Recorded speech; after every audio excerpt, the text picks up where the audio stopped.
President Bongbong Marcos says that the National Price Coordinating Council's recommendation to the Department of Agriculture to declare a food security emergency for rice will likely be received next week.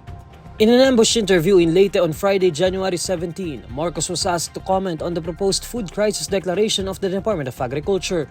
Marcos says the agency is still waiting for the recommendation of the National Price Coordinating Council, which will likely be received next week.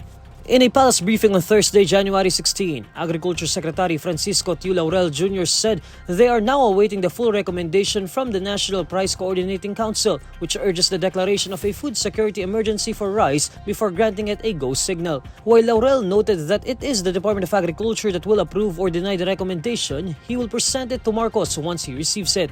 According to Marcos, the reason for the recommendation of food crisis declaration is that the government has done everything to lower the price of rice, but the market is not being allowed to function properly. The reason that we are doing this is ginawa na natin lahat upang ibaba ang presyo ng bigas.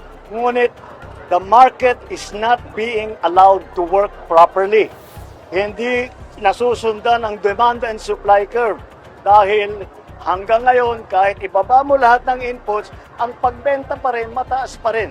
The National Food Authority warehouses currently store 300,000 metric tons of rice buffer stocks. The Department of Agriculture's food security emergency would authorize the release of these stocks to Kadiwa stores and local government units, making room for the expected new harvest in February.